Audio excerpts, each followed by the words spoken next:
Ok, on y va donc parce que j'ai que 45 minutes et c'est un sujet qui est très complexe. J'aurais bien aimé le faire en 1 heure et demie, mais donc on va bien condenser. Je vais commencer par me présenter rapidement. J'ai quelques années de carrière dans le numérique derrière moi. Alors j'ai fait une partie de ma carrière dans les grands groupes en tant que directeur informatique, entre autres chez BNP Paribas, chez Capital Market, qui est un grand consommateur de ressources informatiques. Ensuite, je suis parti monter des projets, justement dans des projets un peu dont on parle ici, hein, à base de blockchain, un peu de crypto. Et puis ensuite, j'ai basculé. Quand j'ai commencé à travailler à lire les rapports du Shift et à comprendre l'ampleur du problème climat. Et depuis donc quelques années, je consacre ma vie professionnelle sur les problématiques liées au climat et les problématiques en lien avec le numérique.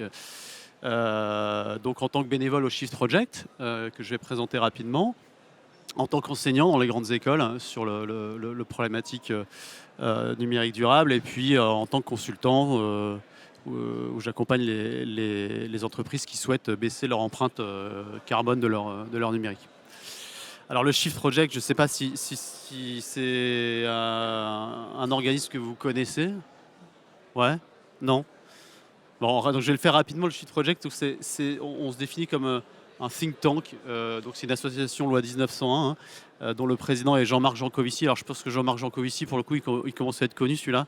Je ne vais pas le présenter. Et on fait deux choses, hein. On fait notre premier boulot, c'est de produire des rapports. Donc on produit des rapports qui sont coécrits avec des acteurs, des opérationnels des entreprises, avec des enseignants-chercheurs. On produit ces rapports par verticale. Donc on travaille sur les transports, on travaille sur l'agriculture, on travaille sur l'administration, et donc on fait aussi des rapports sur le numérique, hein. Il y en a, je crois, 4 qui ont été publiés jusqu'alors. Et dans ces rapports, on essaie de poser les problématiques qui nous semblent intéressantes d'une façon, alors, ce qu'on appelle systémique, c'est-à-dire regarder la problématique dans sa globalité et les interactions des différents agents qui interagissent dans cette problématique, et proposer des pistes de solutions, sinon de réflexion, pour essayer de corriger cette trajectoire. Donc je vous encourage, alors tout est en libre, on n'a rien à vendre, tout est en libre accès, tout est téléchargeable. Avec des PDF qui pèsent quelques kilos. On les a compressés.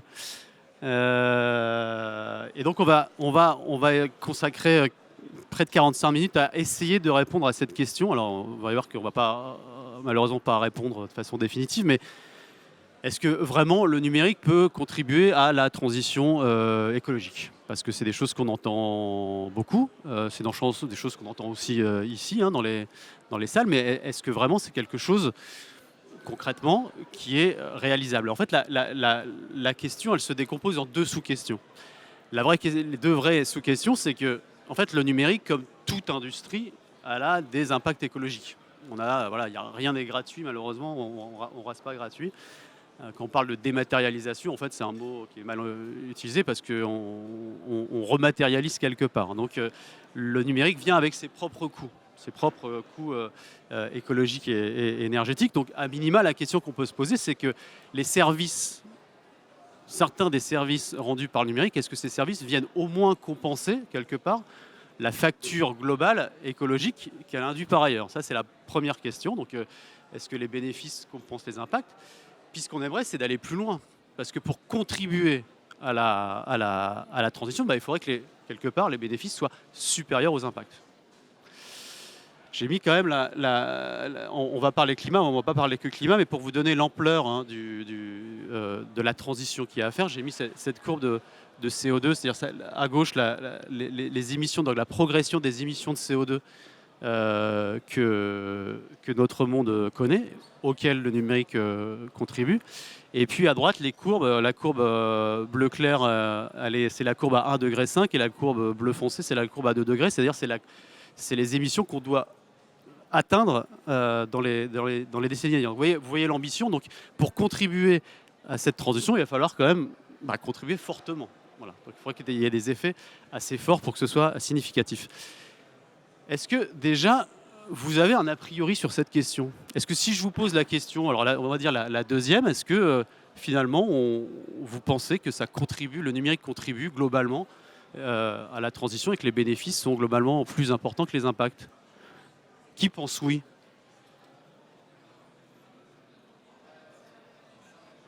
D'accord. Ok, on a une moitié. J'aurais pensé que dans cette ambiance un peu technophile, ça va être la grande majorité, mais je vois qu'il y a, il y a quelques doutes. Ben, vous avez raison de douter parce que en fait l'équation, enfin, la question, vous allez voir, elle est assez difficile. Alors, pour parler risque-bénéfice, impact-bénéfice, je vous propose déjà de passer très rapidement en revue les impacts qui sont liés au numérique. Donc on va le faire rapidement parce que c'est un gros sujet et on ne va pas pouvoir tout couvrir. On va commencer par un risque qui est sur le risque des ressources minérales, hein. Le numérique, c'est avant tout, avant que ce soit de l'énergie, ce sont des métaux qu'il va falloir aller chercher et extraire pour construire tous nos appareils. Donc déjà, en termes de contexte, il faut savoir qu'on a une pression sur les métaux dans le monde contemporain qui est très forte. On a besoin de métaux partout. Pour les industries, pour les automobiles, pour les ENR, pour beaucoup de choses. Donc la pression qu'on a sur les métaux, elle est tellement forte qu'en Europe, on voit se dessiner déjà une pénurie d'ici 2030 des métaux dont on a besoin pour la transition énergétique, qui est à base donc, de photovoltaïque et d'éoliennes, hein, essentiellement, qui sont des métaux. Donc on a un contexte déjà très contraint sur les métaux. Et le numérique vient apporter sa pierre en fait sur ces contraintes. C'est comme c'est un très gros consommateur de métaux, il vient accentuer cette tension et cette pression. Donc en grande partie, le numérique va piocher, je crois à peu près 80% des métaux existants sur la planète. Donc il en a besoin de beaucoup. Alors dans chaque appareil, on a besoin de pas beaucoup. Par contre, pour certains métaux, c'est le principal consommateur, hein, par exemple le gallium, l'indium. Et donc on voit bien qu'il y a deux risques. C'est-à-dire qu'il y a le risque du numérique qui vient mettre sa pression sur les métaux. Des métaux, il y en a de moins en moins, c'est de plus en plus difficile à aller les chercher, donc on creuse de plus en plus. Ils sont de moins en moins purs, donc on les filtre de plus en plus. Donc tout ça fait que en fait, l'empreinte environnementale de l'extraction et le raffinage des métaux s'accroît. Et puis en même temps, il y a un risque inverse, c'est-à-dire comme il y a une dépendance sur quasiment tous les métaux de la planète, le jour où on est en pénurie, on va être en pénurie de numérique aussi. C'est pour ça qu'on a d'ailleurs une expression que vous connaissez peut-être qui est le numérique est une ressource non renouvelable. La question à poser, c'est à partir de quand on va avoir du mal à construire du numérique à cause de cette raréfication des métaux. Donc premier aspect sur les métaux et cette concurrence entre le numérique et les autres secteurs, dont la transition énergétique avec les ENR. Le deuxième facteur, c'est l'eau. Alors l'eau, on en a besoin pour fabriquer tout ce qu'on fabrique a besoin d'eau. Ça, vous le savez. Hein, on fait les vaches, les œufs, les t-shirts, les jeans. On a besoin d'eau partout. Le numérique aussi. Donc il y a besoin de quelques milliards de litres de l'eau déjà à la phase d'extraction et de raffinage. Hein. Le raffinage coûte énormément d'eau, mais à la fabrication des puces aussi. Pour vous donner une ordre de grandeur, TSMC, c'est le plus gros constructeur de puces. Hein. Je crois qu'il doit avoir à peu près 50% du marché des puces. Hein. Mondialement, c'est 30 milliards de litres d'eau par an, c'est-à-dire à peu près 3 fois la consommation domestique de la France. Donc on a quand même des ordres de grandeur assez importantes. Et on a besoin d'eau aussi dans les nouveaux data centers. Parce que les data centers, vous savez qu'on a des problèmes de chauffe. Enfin, ça chauffe en fait. Donc pour les refroidir, soit on met des clims, mais ça a un impact CO2. Soit on met une autre technologie qui s'appelle le water cooling. Et là, on va aller chercher de l'eau, faire passer les tuyaux, elle s'évapore, etc. Donc on va consommer aussi de l'eau dans les data centers. Donc dans un contexte où il y a beaucoup d'eau, ça ne pose pas de problème. Mais dans un contexte de sécheresse qui malheureusement se généralise, hein, on l'a vu en France cet été, on l'a vu à Taïwan l'année dernière, il y a des tensions en eau entre le secteur du numérique et les autres secteurs. Ça a déjà eu, à Taïwan, en fait, ces constructeurs ont dû racheter aux dépens des agriculteurs et des consommateurs de l'eau ailleurs pour leur faire continuer à tourner leurs usines. Et aux États-Unis, les data centers, je crois que c'était de Google, avaient consommé beaucoup d'eau, je crois en Arizona. Il y a eu des tensions dans la population parce qu'il n'y avait plus d'eau assez tout le monde. Donc là, on tombe aussi dans une zone de tension qui va aller accroissante malheureusement à cause des sécheresses. Et le troisième impact dont j'aimerais vous parler, c'est sur l'électricité. Donc l'électricité, malheureusement, c'est pas magique, il faut la fabriquer. On la fabrique aujourd'hui beaucoup à base de charbon dans le monde, hein. Donc on a la croissance, hein, de la demande électrique, elle est très forte. On a presque fait x2 en 30 ans. Et comme cette croissance est très forte, on a du mal à décarboner l'électricité. C'est-à-dire on fabrique des centrales, mais on fabrique des centrales pour répondre à la demande, mais pas pour répondre à la décarbonation. C'est-à-dire que ça va tellement vite qu'on construit quasiment autant de centrales à charbon dans le monde que de centrales décarbonées. Vous voyez sur le graphe là-bas, là, la bonne nouvelle, c'est que les petites barres vertes, il y en a de plus en plus, hein, c'est les ENR, mais les barres rouges, gaz et noir charbon, ça grandit aussi en fait. Donc on a à peu près 30% de ENR dans le monde aujourd'hui. À 2050, on sera malheureusement à pas beaucoup plus. Alors, quel est le rapport avec le numérique avec ça ? Le numérique vient aussi apporter sa pierre. C'est un grand consommateur d'électricité. Il vient mettre le marché en tension. On considère aujourd'hui que le numérique pourrait être aux alentours de 10% de la consommation mondiale. Alors, je vous dis environ, parce qu'il y a plusieurs études qui disent plusieurs chiffres. Alors, je vous ai mis un petit graphe entre les études très optimistes et les études plutôt pessimistes. Mais voilà, une sorte de consensus autour de 10%, qui est quand même assez conséquent. Mais le problème, c'est l'avenir. C'est-à-dire on est sur des phases exponentielles de notre consommation du numérique et on pense que ça va doubler d'ici 2030. Donc on va aggraver cette tension électrique quelque part au niveau mondial. Je fais une petite parenthèse sur les Power Purchase Agreement et les garanties d'origine. Quand vous avez des grands acteurs comme les GAFAM qui vous disent « Ah oui, mais moi, je consomme de l'électricité entre guillemets verte, décarbonée, parce que j'achète des certificats, j'ai des accords avec les producteurs. » Finalement, j'ai envie de dire, on s'en fiche, parce qu'il n'y a pas assez d'électricité décarbonée pour tout le monde. Donc s'accaparer les ressources décarbonées pour son propre métier ne résout pas le problème de façon systémique. Donc voilà, il y a une tension aussi sur l'électricité, et ça se voit, enfin ça a commencé à se voir depuis 2 ans là, dans les pays où il y a beaucoup de data centers. Donc en Europe, c'est les pays où les règles fiscales sont plutôt avantageuses. Donc en Irlande et aux Pays-Bas, on connaît aujourd'hui des tensions entre la population et les grands acteurs qui viennent créer des pénuries. Donc en Irlande et aux Pays-Bas, ils sont en moratoire d'ailleurs pour ne plus construire de data center parce qu'il n'y a plus assez d'électricité pour le reste des verticales. Donc métaux, eau, électricité, tension entre le numérique et le reste des industries et des personnes. Alors qu'est-ce que ça donne au niveau climat tout ça ? Parce qu'en fait, quand je vais extraire des métaux, j'émets du CO2. Quand je fais de l'électricité, j'émets du CO2. L'électricité dans le monde, enfin le numérique dans le monde, en termes d'émissions de gaz à effet de serre, on est à environ 4% du total global. C'est-à-dire si je regarde que le numérique par rapport au reste, donc les transports, l'alimentation, l'industrie, on est à 4%. 4%, ça reste relativement raisonnable. Alors, si on reste à 4% à l'avenir, le problème sera relativement contraint. Alors, mis à part des métaux, parce que c'est un autre problème, métaux et eau. Mais 4%, si on reste à rester à 4%, c'est très bien. Le problème, c'est que les projections nous donnent des projections dites exponentielles. C'est-à-dire qu'on a cru jusqu'ici à plus 6% par an. On pense qu'on pourrait passer à plus 7, voire plus 9 en termes de croissance. Ce qui voudrait dire qu'on d'ici à 2030, on pourrait doubler cet impact en termes de gaz à effet de serre. On passerait de 4% à 8%.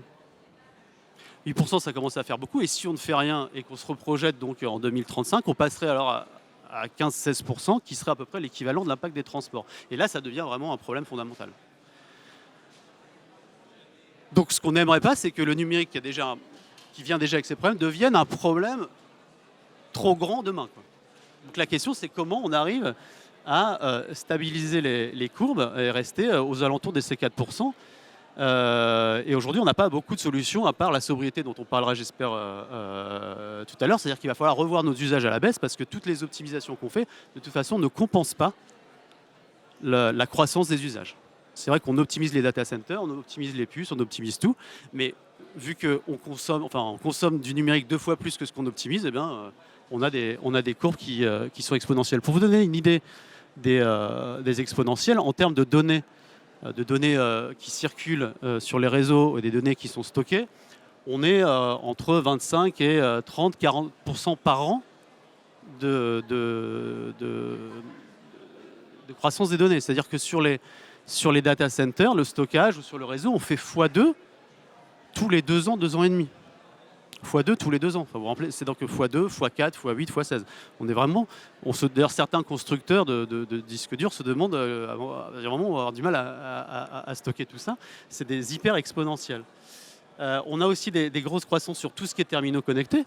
Donc, on a connu les PC, puis après on a connu les tablettes, et puis après les smartphones, et puis après l'IoT qui est la nouvelle source de croissance.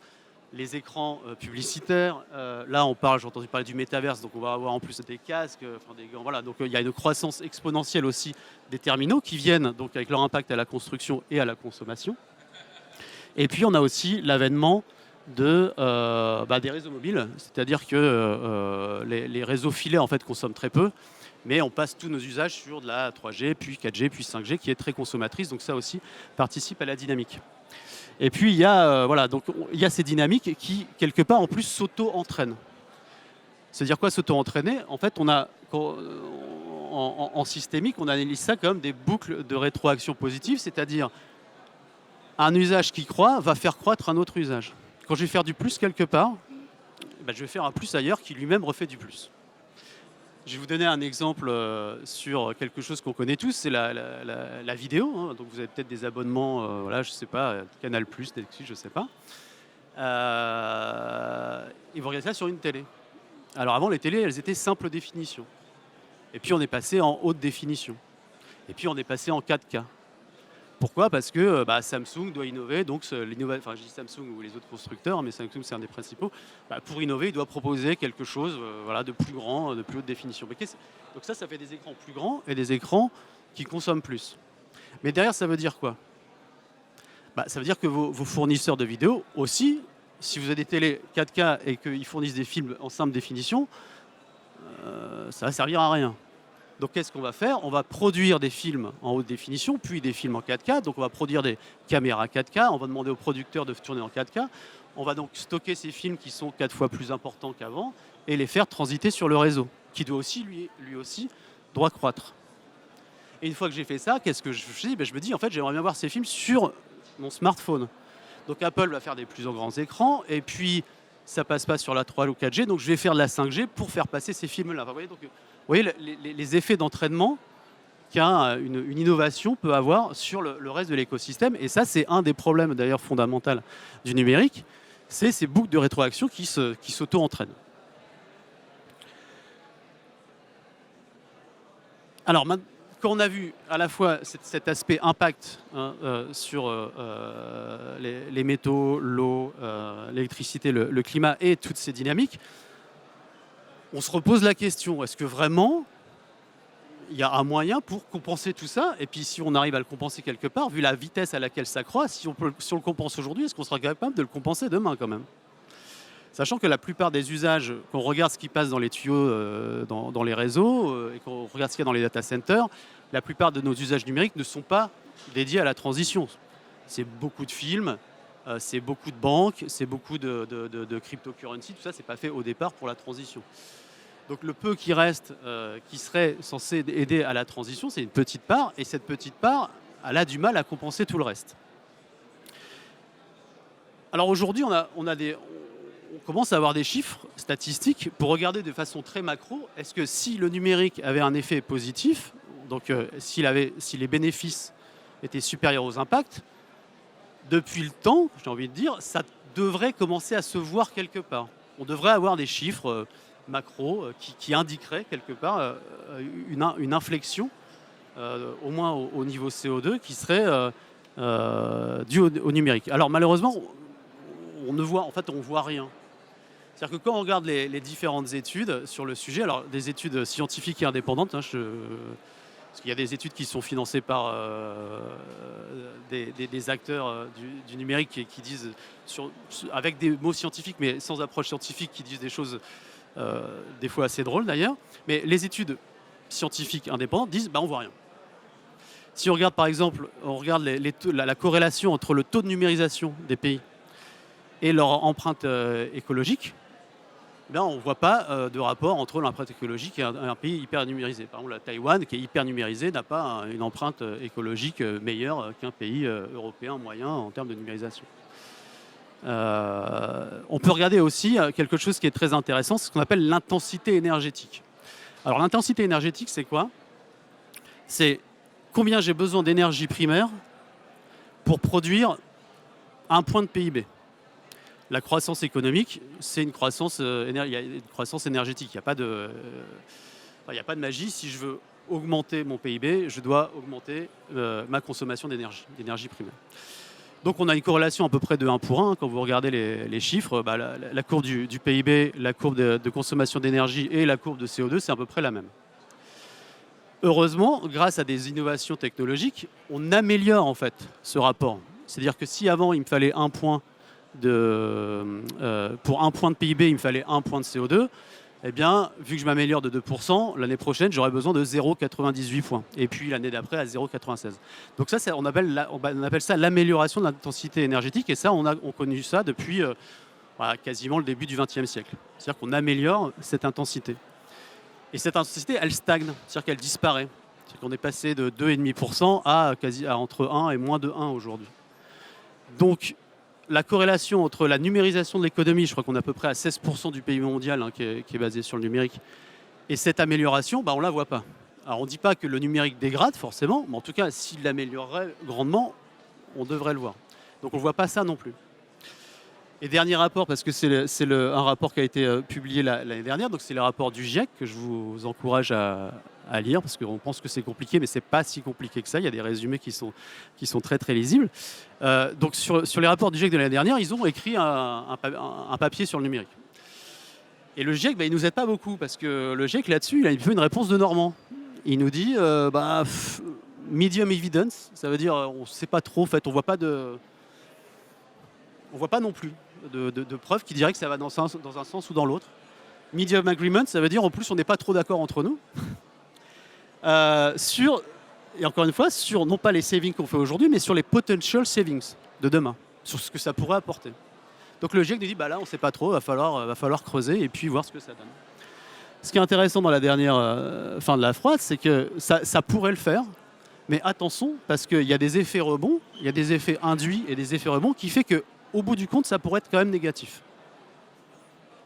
Alors c'est un peu déceptif tout ça, parce que intrinsèquement, le numérique, on l'aime bien, il fait partie de nos vies, c'est fun, il y a plein de choses. Et puis la moitié d'entre vous avait quand même cette bonne a priori sur oui, finalement, ça apporte plus que ça coûte. Alors pourquoi, on peut se demander, mais pourquoi ça ne marche pas finalement? Pourquoi même quand il y a des usages, qu'on développe des usages du numérique qui a priori vont dans le bon sens, qui sont développés pour ça, quand on fait le bilan 2 ans après, soit il est dégradé, soit il n'est pas probant, quoi.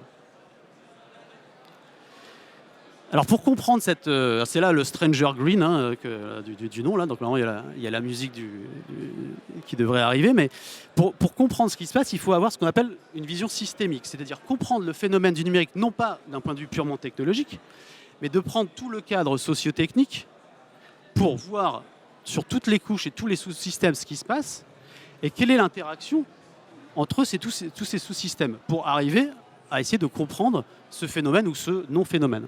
Alors, si je schématise très simplement, on va regarder ça sur 4 sous-systèmes. Donc, le système physique, c'est dont on parlait en début, donc l'eau, les minerais, l'énergie, etc.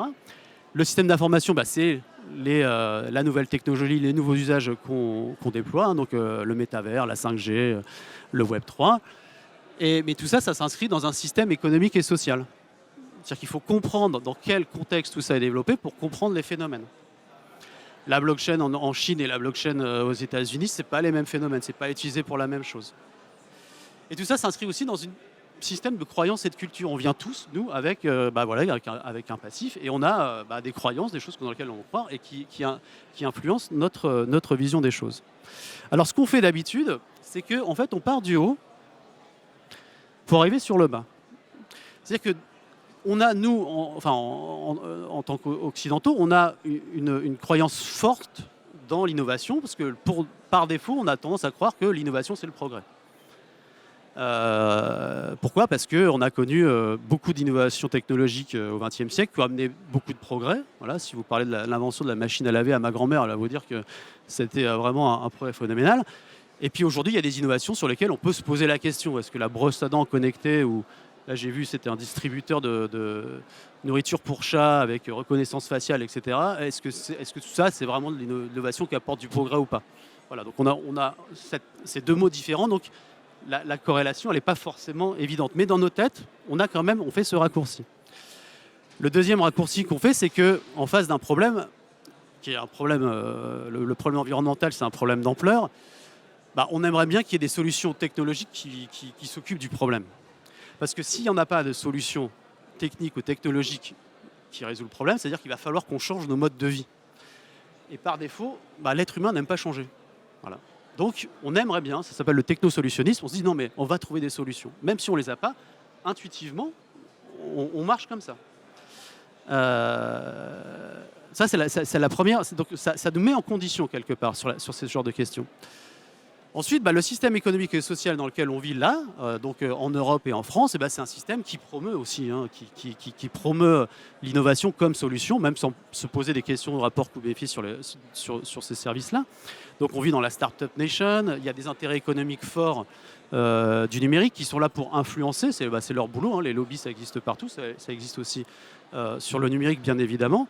Pour vous donner un ordre de grandeur, le lobby des GAFAM à la Commission européenne, donc on n'a pas eu M. Breton aujourd'hui malheureusement, mais c'est 100 millions d'euros par an de budget. 100 millions d'euros par an de budget. Donc fortement, ils portent une voix qui est forte pour défendre leurs intérêts comme d'autres secteurs. Et puis, quand on développe des systèmes, quand on fait une start-up, alors moi j'en ai fait aussi, donc je sais de quoi je parle, on a une tendance à avoir en fait ce qui se passe sur le service qu'on développe, mais pas sur le reste en fait. On ne regarde pas ce qu'elle peut influencer sur d'autres services, sur le comportement, sur est-ce que ça va être adopté, pas adopté, et quelles conditions tout ça va avoir un impact. J'entendais tout à l'heure quelqu'un qui parlait des cryptocurrencies, des fermes de minage qui se déployaient sur des ENR pour les financer. Ça ne regarde que l'ENR qui finance, ça ne regarde pas à quel point les cryptocurrencies ont une empreinte environnementale globale et à quel point ces solutions participent quelque part à cette empreinte électrique très forte. Juste pour donner une ordre de grandeur, les crypto-devises, c'est un quart de la consommation des data centers dans le monde. Donc si on veut, quelque part, on n'aura peut-être pas eu besoin de construire cette ENR-là. Si j'enlève ce quart, je gagne déjà beaucoup d'électricité. Bref. Et puis on ne fait pas de mesures sérieuses. En fait, une mesure sérieuse s'appelle une analyse de cycle de vie. C'est normé, c'est compliqué, il faut regarder toute la chaîne de valeur. Ça prend du temps, ça coûte de l'argent, donc on a plutôt tendance à prendre des raccourcis parce que ça demande du temps et de l'argent. Ce qu'il faudrait faire pour avoir une idée quand on développe un nouveau service, c'est déjà être agnostique. C'est-à-dire ce n'est ni bon ni mauvais par défaut.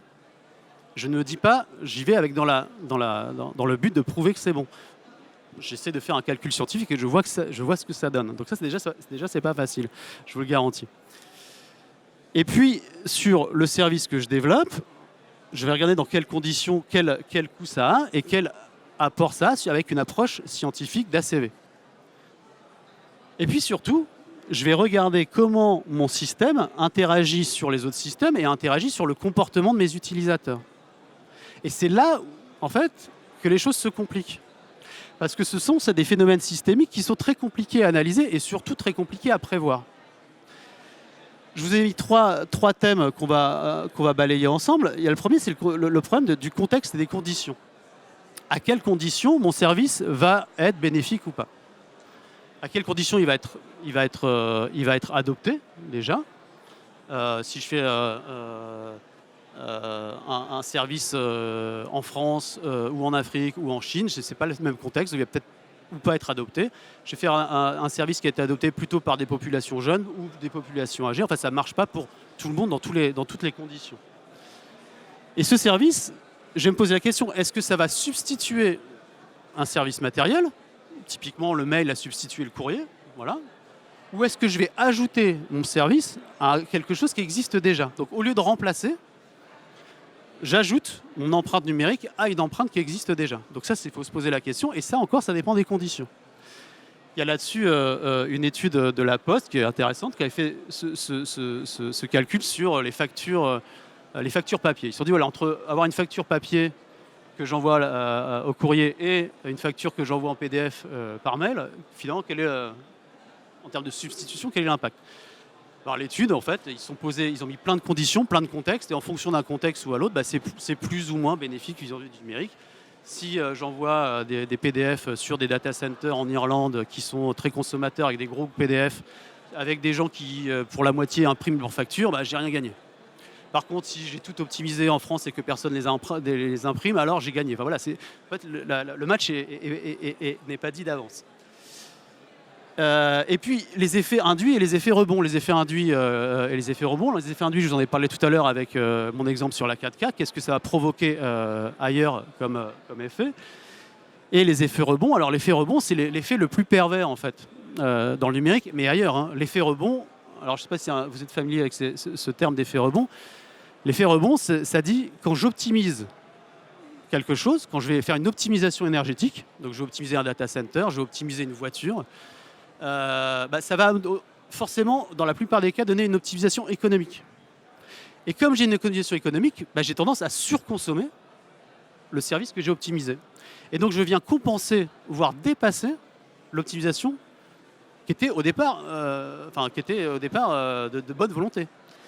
Donc ça, on le constate dans l'automobile. Hein. L'automobile, il y a quelques décennies, un moteur classique, ça consommait 10 litres au 100.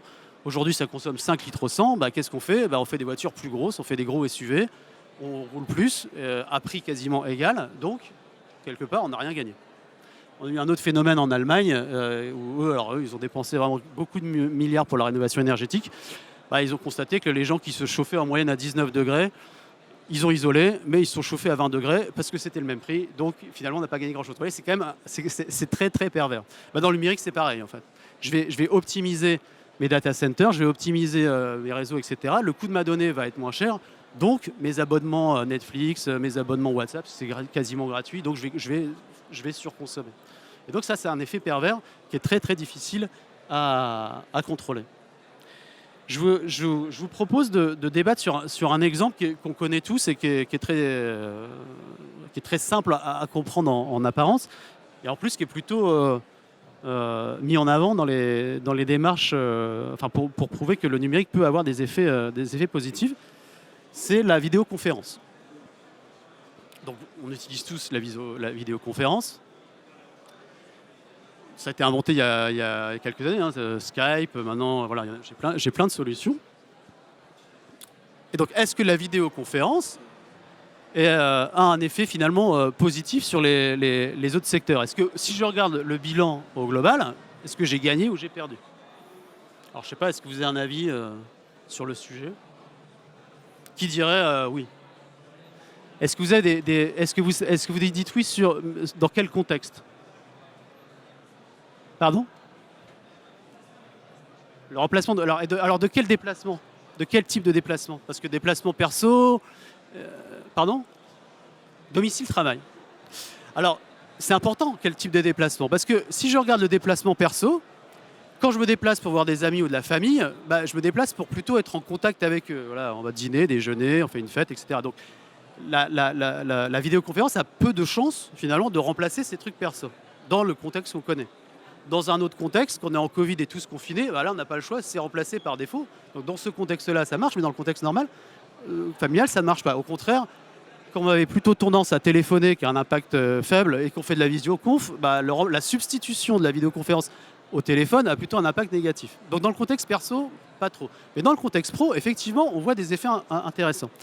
Alors les déplacements professionnels, ils sont de deux natures. Il y a ce qu'on appelle les voyages d'affaires, donc les voyages longs, et puis le transport, au quotidien. Sur les voyages d'affaires, ce qu'on constate, c'est que finalement, les voyages d'affaires ne font que croître. C'est-à-dire depuis l'avènement de Skype. Alors bien sûr, au Covid, il y a eu un trou d'air, hein, mais on est revenu au niveau avant Covid, et les projections, c'est les voyages d'affaires, c'est, je crois, voilà, plus 7% par an sur les années à venir. Donc l'effet vidéoconférence, alors les opérateurs avaient très peur de ça quand Skype a été inventé. En fait, on ne le voit pas. Les voyages d'affaires continuent à croître. Il n'y a pas d'effet de substitution. Par contre, sur les voyages quotidiens, là, il y a une vraie opportunité. Et l'ADEME, alors l'ADEME, je vous conseille beaucoup l'ADEME et les rapports de l'ADEME, qui sont vraiment des rapports fouillés, qui ont des approches systémiques, nous dit, nous on a fait une étude en France, et sur des scénarios, parce que les études, il faut toujours écrire des scénarios, sur un scénario de télétravailleur qui bosse 3 jours par semaine chez lui, on gagnerait environ 271 kilos par jour de CO2 au niveau annuel. C'est quand même assez conséquent. Enfin, là, le match, quelque part, entre la vidéo qui va consommer quelques centaines de grammes et les centaines de kilos, on se dit, il faut y aller. Alors effectivement, en moyenne, c'est vrai. Mais est-ce que vous pensez que c'est vrai dans tous les contextes ?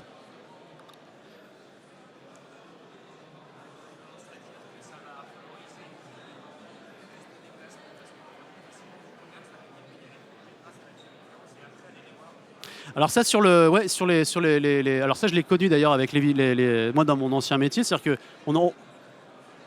ah oui, ça a tendance à ouvrir des portes à l'international, la vidéoconférence, et donc on va aller plus à l'international. Alors là c'est vrai, par exemple, quand on fait du offshoring par le numérique, il y a une mode sur l'Inde par exemple, ouvrir l'Inde sans visioconférence on ne pouvait pas le faire. Puisqu'on a pu faire, on a des visioconférences, on peut travailler avec l'Inde, c'est un exemple, et donc faire des voyages d'affaires, voilà, ça c'est un bon exemple. Mais au quotidien, les voyages entre le bureau et chez nous, en fait, ça dépend d'où on travaille. Si on fait cette même étude, et je crois qu'il y a eu une étude justement à Amsterdam, il y a beaucoup d'entreprises en centre-ville, il y a beaucoup de transports en commun, il y a beaucoup de vélos, etc. En fait, le coût du transport pour le travail, il est quasi nul. Donc le télétravail pour une ville d'Amsterdam, ça n'a pas d'intérêt. Par contre, en France, la plupart des entreprises sont pas dans les centres-villes et la plupart des travailleurs y vont en voiture. Donc là, ça a un intérêt énorme. Mais si je localise cette étude à Paris, à Amsterdam, et si je la fais, je ne sais pas, dans une banlieue lointaine d'un grand centre-ville, les chiffres vont pas être les mêmes. Donc ça marche dans certains cas, moins dans d'autres. Et ce que dit l'ADEME, c'est qu'en moyenne, on a quand même des bons chiffres. Donc c'est une piste intéressante à creuser. Mais ça ne veut pas dire qu'il faut l'appliquer, quelque part, entre guillemets, bêtement. Il faut quand même l'appliquer au contexte. Et quand on continue à regarder cette UDM, c'est là où on voit des choses intéressantes. Parce que ce que dit l'ADEME, c'est que ça, c'est ce qu'on appelle le gain nominal. C'est le gain entre trajet et travail. Mais il faut que je regarde tous les effets induits et les effets rebonds. Qu'est-ce qui se passe, en fait ?